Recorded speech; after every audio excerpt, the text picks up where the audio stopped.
புதுச்சேரியில் என்ஆர் காங்கிரஸ் பாஜக ஆட்சி நடைபெற்று வருகிறது. வருகிற சட்டமன்ற தேர்தலில் திமுக காங்கிரஸ் வெற்றி பெற்று ஆட்சி அமைப்பதற்கு நம்ம என்ன வியூகம் வச்சுருக்கோம்?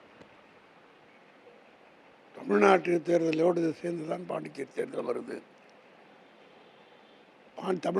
தமிழகத்திலே எப்படி யூகங்களை வகுத்தோமோ அதே போல் புதுச்சேரியிலும் தலைமை கழகத்தின் சார்பாக சிறப்பு கவனம் செலுத்தி இங்கே எப்படி தமிழ்நாட்டிலே ஓரணியில் தமிழ்நாடு என்று உறுப்பினர் சேர்க்கை செய்தோமோ அதே போல் இன்னும் ஒரு வார காலத்துக்குள்ளாக தலைமை கழகத்தால் அறிவிக்கப்பட இருக்கிறது.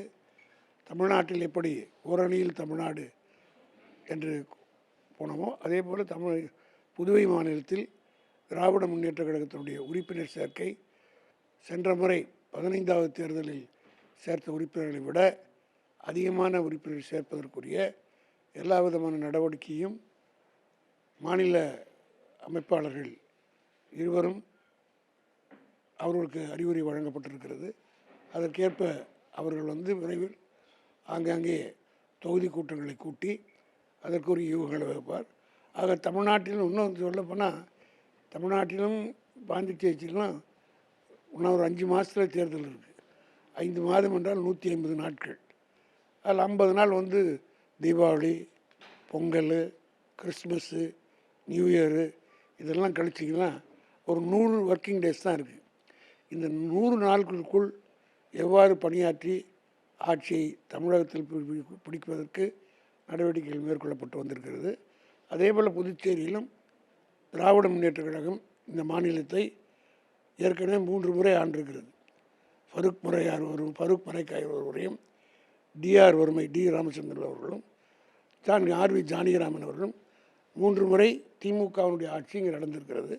அதே போல் 4வது முறையும் திமுகவினுடைய ஆட்சி புதுச்சேரியில் அமைப்பதற்குரிய எல்லா விதமான யூகங்களையும் வகுத்து அதற்குரிய பணிகளை 30 தொகுதியிலும் திமுக வெற்றி பெறக்கூடிய சூழ்நிலையை உருவாக்குவதற்குத்தான் இந்த உறுப்பினர் சேர்க்கையை துவக்க இருக்கிறோம். ஆக கூட்டணி மற்றவற்றையெல்லாம் தலைவர் முடிவு செய்வார். ஆனால் 30 தொகுதியெலாம் நாங்கள் ப்ரிப்பேர்டாக இருக்கிறோம், ஆக போகிறோம். ஏற்கனவே 3 முறை ஆட்சி புதுச்சேரியில் நடத்தியிருக்கிறோம். 4வது முறையும் திமுக ஆட்சி அமைவதற்கு இது ஒரு அடித்தளமாக அமையும்.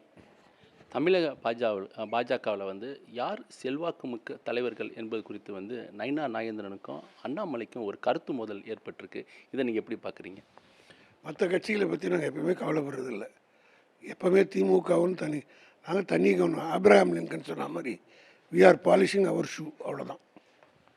இப்போ தமிழகத்தில் இருக்கிற எல்லா கட்சியும் எங்களுக்கு போட்டி திமுக தான் சொல்லிட்டு இருக்காங்க. அப்படி பார்க்கும்போது நம்மளுடைய கட்சி பணி எப்படி இருக்குது, தேர்தல் பணி எப்படி இருக்குது, திமுகவுக்கு சரியான போட்டியாளரை நீங்கள் யாரை பார்க்குறீங்க? திமுக தோன்றிய நாள் முதல் தமிழ்நாட்டுடைய அரசியல் அதுதான். 1957க்கு முன்னாடி நிலவரம் வேறு. 57 முதல் அண்ணா அவர்கள் தேர்தல் களத்தில் திமுகவை களம் இறங்கியதற்கு பிறகு இந்த ஏறத்தாழ ஒரு 60 ஆண்டு காலத்தில் திமுகவுக்கு போட்டியாக தான் எல்லாமே கட்சி துவக்குறாங்க. பாதி கட்சிகள் அழிந்து விட்டது, போய்விட்டது. ஒவ்வொருத்தராக வருவாங்க, அது பாசிங் க்ளவுட்ஸ் மாதிரி வருவாங்க, போவாங்க. ஆனால் திமுக தொடர்ந்து பயணித்து கொண்டிருக்கிறது. ஆகவே எதிரிகள் யார் என்பதை பற்றி நாங்கள் கவலைப்படுவதில்லை. நாங்கள் ஸ்டடியாக போயிட்டுருக்கிறோம். எங்களை சொல்லி பெருமை தேடி கொள்வதற்கு மற்றவர்கள் எதிர்கட்சி கலைஞர் அடிக்கடி சொல்லுவார், சில பேர் என்னை திட்டி வளர்கிறார்கள், சில பேர் என்னை பாராட்டி வளர்கிறார்கள். அது மாதிரி திமுக பாராட்டி வளர்கிறவங்களும் இருக்காங்க, திட்டிட்டு வளரணும்னு நினைக்கிறவங்களும் இருக்கிறாங்க.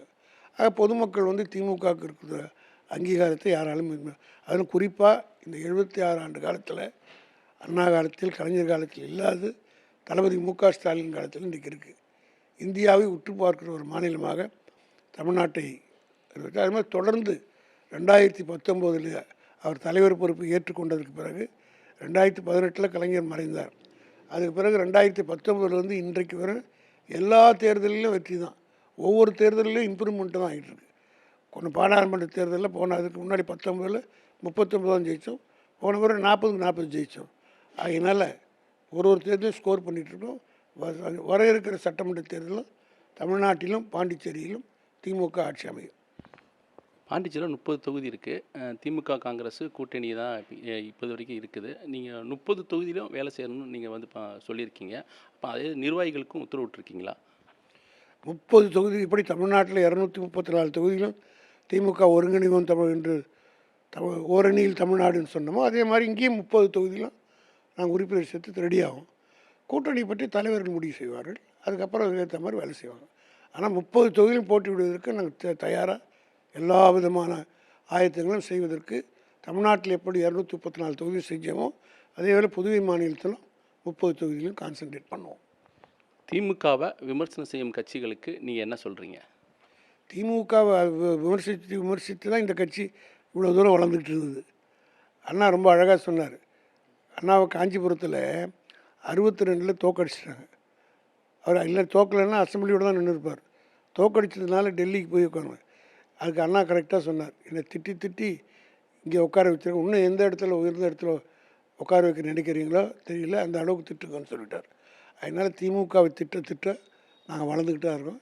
இது எங்களுக்கு 76 வருஷத்தில் பல பேர் சந்தித்து பழக்கப்பட்ட கட்சி இது. அதனால் இதெல்லாம் எங்களுக்கு புதுசாக தெரியல. உடனுக்குடன் செய்திகளை தெரிந்து கொள்ள சன் நியூஸ் பெல் ஐகானை கிளிக் பண்ணுங்க.